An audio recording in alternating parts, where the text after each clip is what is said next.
অন্তর্বর্তী সরকারের অধীনে বাংলাদেশের সাথে নেদারল্যান্ডসের বন্ধুত্বপূর্ণ সম্পর্ক অটুট থাকবে, সহায়তা অব্যাহত থাকবে বলে জানিয়েছেন নেদারল্যান্ডসের রাষ্ট্রদূত অ্যান্ড্রু কার্স্টেন।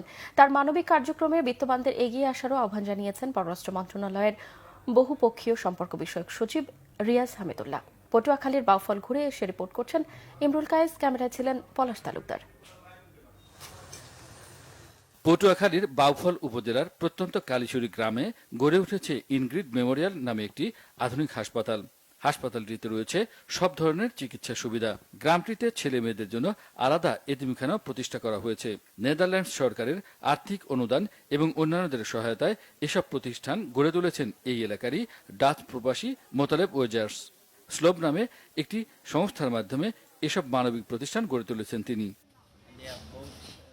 সম্প্রতি ৩০ বছর পূর্তি উপলক্ষে স্লোবের হাসপাতাল ও অন্যান্য প্রতিষ্ঠান দেখতে যান পররাষ্ট্র মন্ত্রণালয়ের বহুপক্ষীয় সচিব রিয়াজ হামিদুল্লাহ এবং ডাচ রাষ্ট্রদূত অ্যান্ড্রু কার্স্টেন।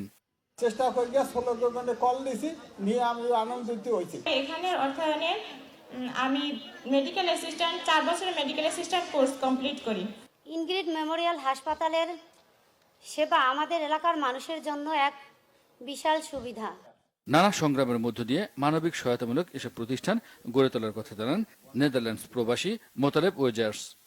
আমি রাস্তাঘাটে ছিলাম, আমি রাস্তাঘাটে টোকাইয়ের মতো খাওয়া দাওয়া যেটা আমার দরকার হইতো, ওইটা আমি রাস্তাঘাট থেকে ভিক্ষা করে আমি খাইছি। আমি ড্রেন থেকে হাড্ডিগুলো উঠাইয়া ওয়াশ করে আমি খাইছি। আমি জানি যারা গরিব থাকে ওদের কি জন্য কষ্ট হয়, এই জন্য আমি এই কাজে নামছি। এটা আমি আমার মন থেকে করি। এ ধরনের মানবিক কাজে ডাচ সহায়তা অব্যাহত থাকবে বলে জানান রাষ্ট্রদূত অ্যান্ড্রু কার্স্টেন। বাংলাদেশ নেদারল্যান্ডসের বন্ধুত্বমূলক সম্পর্ক অটুট থাকবে।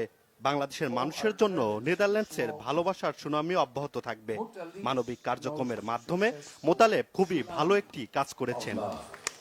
এমন কেউ নাই যে তার কিছু রাখতে চায় না, কেউ সাইনবোর্ড দিয়ে কেউ একটা ইয়ে করে, অনেক সময় সরকারি অর্থে নিয়ে আমরা প্রতিষ্ঠানের নাম আমার বাবা বা মায়ের নামে ঝুলাই দিই। সবাই একটা স্মৃতি হিসেবে রেখে চায়। মোতালিবকে যত দেখেছি বুঝেছি তত মনে হচ্ছে যে মোতালিব তো মনে হয় না সেই জন্য করছে। নারীদের সার্ভিক্যাল ক্যান্সার চিকিৎসায় নেদারল্যান্ডসের সহায়তায় ফান্ড গঠনের কার্যক্রমের কথাও জানান মোতালেব ওয়েজার্স। ইমরুল কায়েস, বাংলা ভিশন, পটুয়াখালী।